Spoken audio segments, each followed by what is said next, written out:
Lucid Motors plans to launch its second vehicle sometime before the end of this year. It's an all-electric long-range SUV called the Gravity. Now, the Gravity is an incredibly important vehicle for Lucid. Lucid hasn't been delivering quite as many Air as they originally predicted, and some say that the Gravity is sort of a make-it-or-break-it vehicle for the company. I'm not quite sure I agree with that 100%, but I do agree it is incredibly important for Lucid to get this vehicle to market and for it to do well. In this video, we're going to take a close look at Gravity, speak to some Lucid executives, and go over some of the features that make the Gravity special.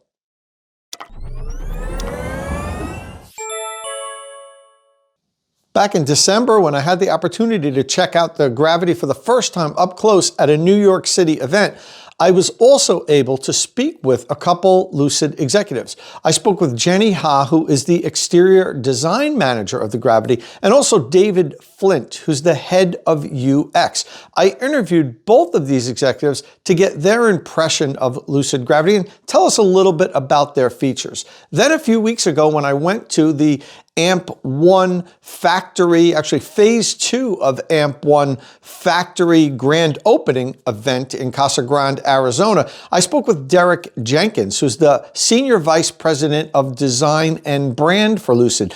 I did a walk around with the vehicle, and Derek told me a little bit about some of its features and how they got such a large vehicle to be so efficient, which I think was really impressive. It's kind of sort of like efficiency through design. In any event, I'm putting all three of those interviews together here today for this video so you can hear what the Lucid executives have to say about Gravity. We're going to start off first with Jenny Ha. This was recorded sometime in December, I think it was early December, in New York City.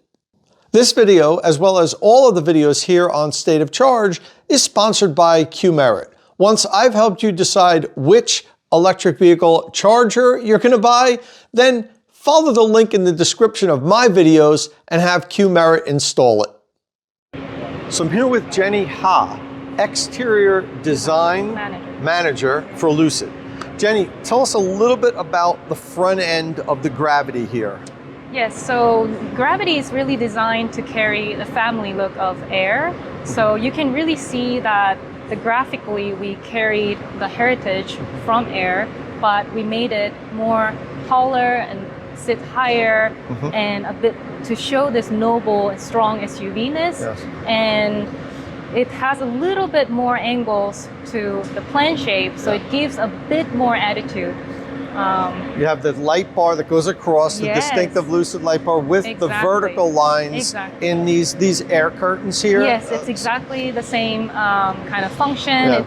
It really controls the air through to behind this wheel liner, and then controls the air through the wheels. And I noticed down here you have Gravity stamped on this lower valance here, and we have some details, patterns to the blade. Is this always open, or is this an active? It's active. It's an active, so it closes when it needs to close. So it controls the airflow, and we actually put high beam here so that we can actually this is the high widen. Beam. Right, yeah, and these are just the low beams. Exactly. Okay. So we can maximize the width for the hood, because this opens together. Yeah, and then it gives this a nice opens up and it has a low loading height. I know we're not going to open it up right here now. And a nice seating space for two full-grown adults. Right. Then you have the ADAS system. We have a LiDAR here, and camera.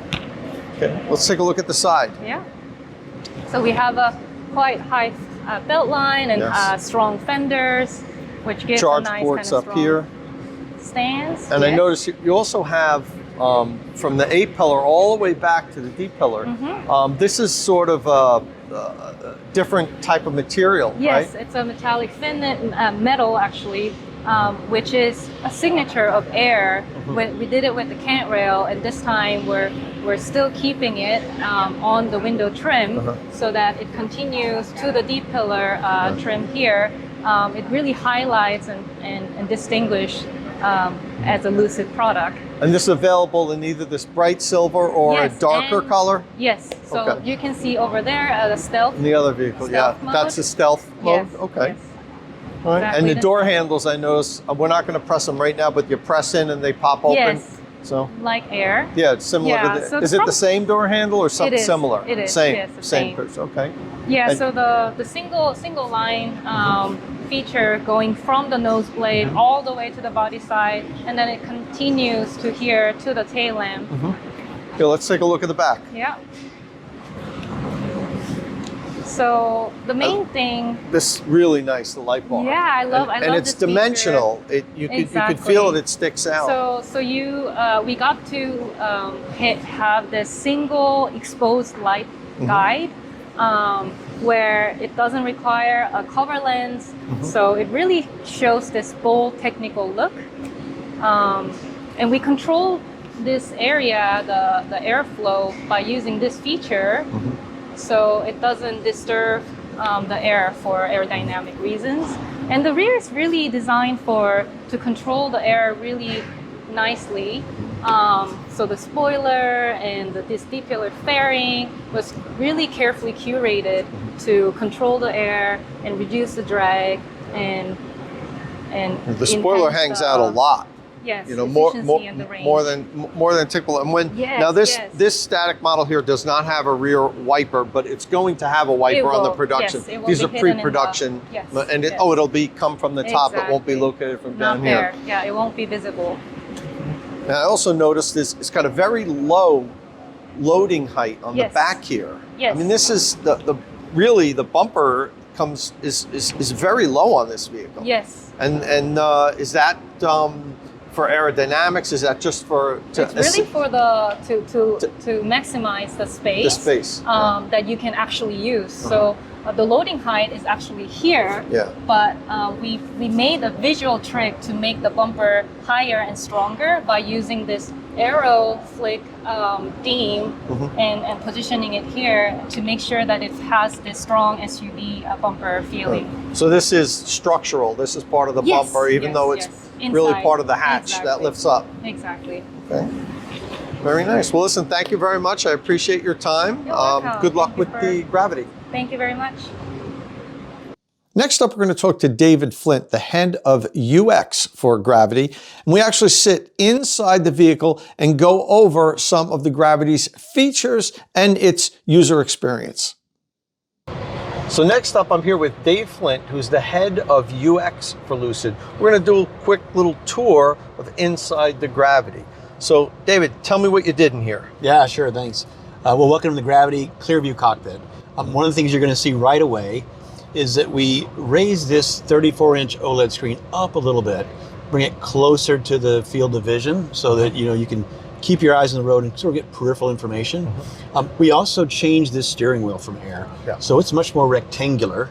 And those two things together mean that you have a much more open view of that 34-inch screen. Squished it down. So I have a better view here, and you lifted up now it's the same 34-inch screen. It looks like it's a little thicker though. It's a little different. Yeah. The aspect ratio is roughly the same, the height and width. Yeah. What's different about it is this is, instead of 3 separate screens as in Air, this is one continuous screen. Okay. And it gives that impression that it's a larger screen because those spaces are now continuous, they flow together. Yeah. And it's 6K, right? Yes, that's what I read. Exactly right. Yeah. So it's extremely crisp, really very nice. Rich, and that the OLED with those deep blacks, the really high definition means that the imagery that you see on this is really crisp, really beautiful. Okay. I also noticed that we have a horizontal screen now as opposed to the vertical screen in the Air. And this is fixed; it doesn't retract. Correct. In as the Air's does. Right. One of the things that we looked at when we were trying to understand what are opportunities in improving on what we think is a great experience in Air, is because we moved this screen up a little bit, this Clearview cockpit screen up, we could take our pilot panel and slide it up a little bit. And by turning it sideways, making that landscape, we bring these a little closer together and bring that information up a little bit higher in your eye line too. So you're bringing your eyes less down into the car to see that information or to access it, and ergonomically it's better placed. Okay, and everything seems like it's within reach. I'm sure that's something that we do a lot of ergonomic work to that. Both your eye line over that screen, your ability to reach those corners. It's an important part of what we do. And how about as far as these tiles? Yeah. Is this configurable here? How do you Right. One of the changes that we made with these tiles on our home screen is to give applications that are on the product and will grow over time a way to surface information up to be glanceable. So these cards contain just a little bit of information from an application and some core functions and are extensible. So as a user, I can add, over time we'll add more, I can adjust them where they'll need to be. But for right now, we have sort of this core set that represent the core applications on the card. Do you drag them down onto the screen like you do in Air? Right. So one of the things we did in Air is we support this sort of gestural change where you can bring information down. So yes, I can still do that. And that information from the top of the screen flows. But what's different from Air is that I can still have independently a different application up top here. So even though I decided to bring by a swipe that media application down, I can now have the navigation application by itself independently running. And I can swap and mix and match. So if I want to have media here and nav here, or phone there and nav here, it's all interchangeable and independent now. Right. I also noticed the steering wheel, you've got these two rather large buttons here that control, I would imagine, ADAS features and correct. This is for voice control. Right. Yes. So we decide, we have these great touchscreens, lots of ways to provide information and to navigate by just touching, but it's really important for us to continue to provide hardware controls. Our new steering wheel controls on the left side control vehicle information. They launch the ADAS, as you thought. They let you swipe away a notification. On the right side, that set of capabilities and controls is around these applications. So I can swipe down through the application list. I can swipe to right to choose the most recent song.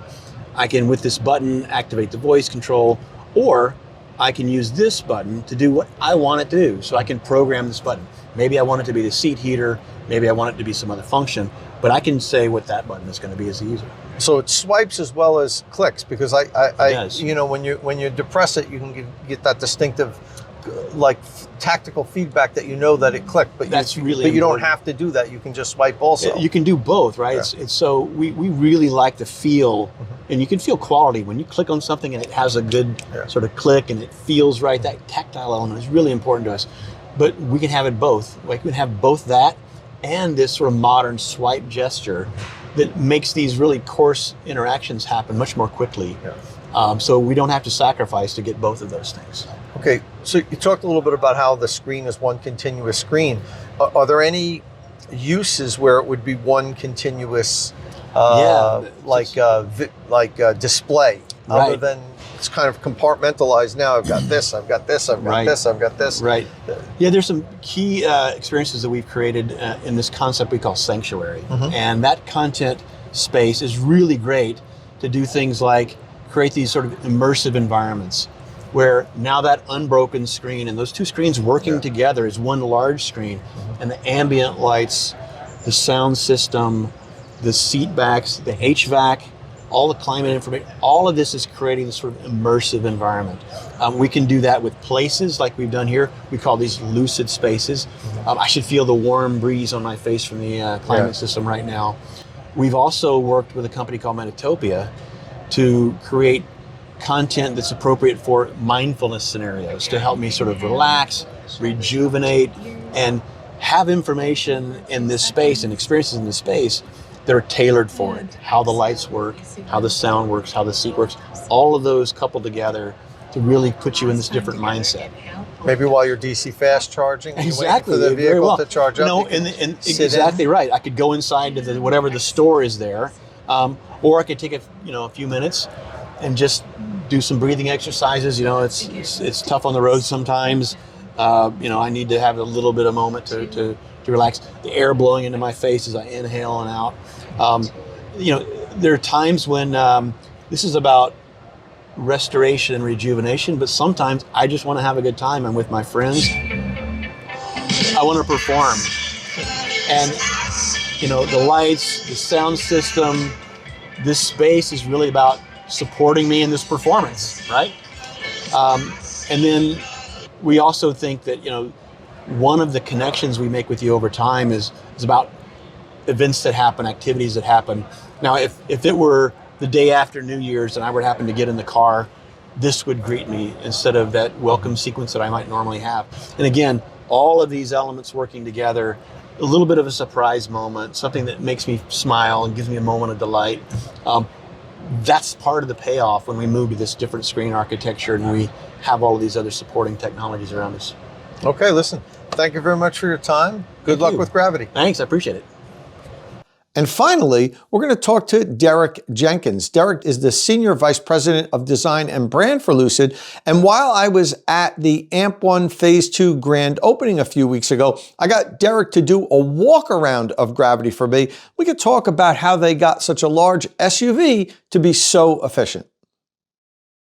So I'm here today with Derek Jenkins, Senior Vice President for Lucid of Design. Derek is standing in front of his latest baby, the Lucid Gravity.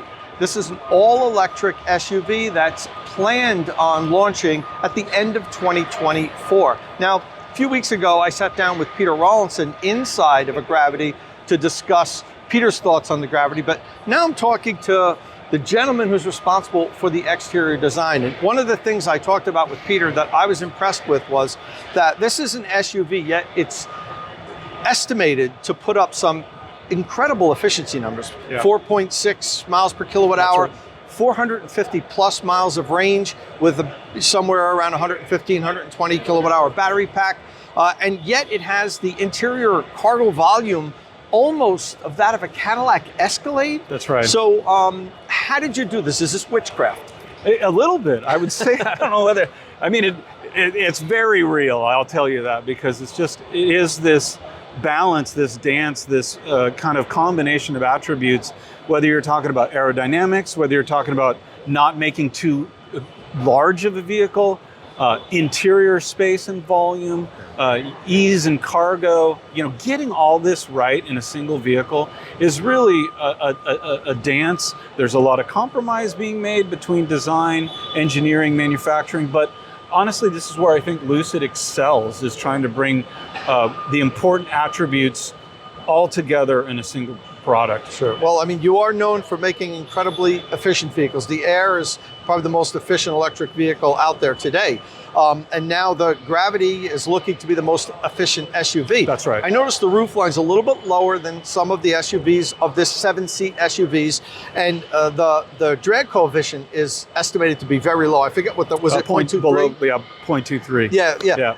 But just drag coefficient doesn't tell the whole story. A lot of manufacturers just post drag coefficient, but the CDA is really what is most important, and that includes the area of the front. That's right. Now, this is still a big SUV. That's right. How did you make that work? So let's just clarify CDA. CD is coefficient of drag times frontal area. Frontal area is the overall profile of the vehicle. So if I were to slice the car in half like a loaf of bread and look at what that profile looks like, the total square area of that profile, that is area, right? So you take that surface times the coefficient of drag, that gives you your overall resistance to the wind, which translates to how efficient the car is aerodynamically. And so in our case, it was important to keep the car a little bit lower, so we could reduce that profile without compromising interior space. A lot of that is achieved by just slimming the vehicle body, and some of it's achieved by lowering the car down to the ground and keeping the air clean that flows underneath the car. The rest is the sculpting and tricks we play to achieve the drag coefficient around the car. Okay, so what are some of the design features that you incorporated to help lower the drag coefficient here? I mean, for starters, and this is probably my favorite part of the car is the front end. It has this bullet train quality about the vehicle, which I think is super cool. We're quite upright, and people would think, well, make the nose lower and make it, and that's not the case. Having it quite upright and round, and having this profile here, which is almost like the profile of a wing right here, allows the air to accelerate and make clean flow into the windscreen. Also around the side of the car, the way we've sculpted these corners allows the air to transition cleanly. Of course, the airflow through these side ducts, that keeps the flow clean around the side of the car. even the sculpting that happens below and above this lip into the air intake plays a huge role in keeping the airflow clean. The main thing with the front of the car that is sometimes deceiving, the front's job is to get the air around the side and around the top of the vehicle clean. If it starts around the sides clean, then it can make the rest of the way to the back clean, and then all it needs to do is taper off the back, clean, and then we have a good drag coefficient. Okay, well, you're moving the air around the side and the top. Let's take a look at the side now. Absolutely. So now once it makes this turn, how did you continue to have reduced airflow? Key here is keeping things really flush. The car drops down in height at 45 miles an hour. That closes up our wheel gaps. How much does it drop? About 40 millimeters. Okay. Yeah, so this opening closes down. Then the contour of the A-post is important. The contour of the mirror, of course. Keeping the body very contoured, very sculpted. The profile of the cabin. Yeah. So got to have great headroom. First row, second row, third row. Then we really taper the cabin down, and we taper the body in. And all of these surfaces along the back, side, all of this, even down here and underneath, all contribute to creating a clean wake around the back of the car. Yeah, I noticed the side profile is very flat. I mean, we have this belt line here, this nice crease. Yeah. But other than that, I mean, it's curved in a little bit, but there's not a lot that could disrupt the airflow. Yeah, we call it very fluid surfacing or liquid surfacing, trying to keep the body side. It's nicely contoured and sculpted, but it's not a lot of lines. Right. Yeah. Let's take a look at the back. Absolutely. Okay, let's take a look at the back. Yeah, so as I mentioned, the cleanliness and contouring of all of this, having these sharp edges is really important because that's where the air tapers off. Yeah. But I also need a car with lots of utility, lots of trunk space, good loading, and we've managed that. It's quite incredible how we've been able to package this. So really large, useful rear opening. So look, if you look at this loading height. The opening, I noticed, goes almost up to the roof. Really tried to keep this high. We used to joke, Peter used to joke during the development of this car. He said to us, he's like, I want to be able to fit a full-size American refrigerator in the back of this, and we were like, okay, let's try and do that. And we've managed that. You can see here, we have our loading surface here, but this is actually also a cargo area down below. And that's deep. That's right. That's really deep. Looks like it's about a foot deep, right? That's right. And it's like that because these seats flip and stow flush into the floor. Yeah. And so what that leaves us with is a really great cargo opening. The second row then folds flat to the floor at this same height. So you have uninterrupted cargo with this much height all the way through to the back of the front seats. Can you fit an American refrigerator in there? You can fit an American refrigerator. I'm not kidding. It fits. I believe it looks it's pretty tight, big there. but it fits. Maybe not the Sub-Zero that I just bought for my wife. No, probably not. No, there is a limit. But there's a lot of flexibility. We have a split row here. We have a 60/40 up front. We have this. We have our Rimowa luggage on display because between this rear trunk area and the front, you can fit 7 passengers and all this luggage. 7 suitcases. That's I don't know right. if they're all visible on the camera view right now, but there's 7 of them. And some big ones. Yeah. So that's important, If you imagine folks going on a business trip or a family taking a trip, we're serious when we say 7 passengers and gear. Yeah.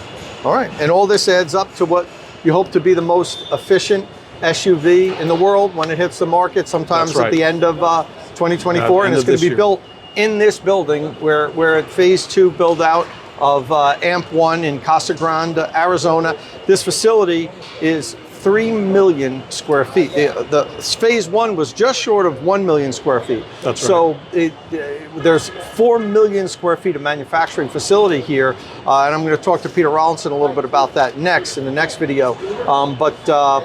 This is going to be the home of where Gravity and perhaps future vehicles for Lucid is built.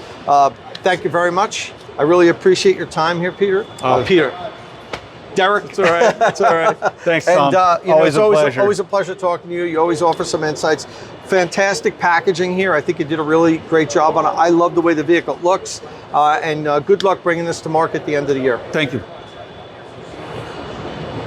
Lucid plans to bring the Gravity to market sometime towards the end of 2024. And when it does, it's going to arrive with more than 440 miles of range, a consumption rate of somewhere around 4.65 miles per kilowatt hour, which is fantastic for any electric vehicle, let alone a 7-passenger SUV. We're hoping to get a hold of a Gravity sometime maybe over the summer or towards September-ish to take one for a test drive. I'll be keeping in touch with Lucid on this very closely because I'm very anxious to see exactly how well the Gravity does once it's on the road. Once again, I'd like to thank Jenny, David, and Derek for coming on State of Charge to tell us a little bit more about the Gravity. And if this is your first time here, please don't forget to hit that subscribe button and ring the notification bell so you don't miss any upcoming electric vehicle news and reviews. And as always, thanks for watching.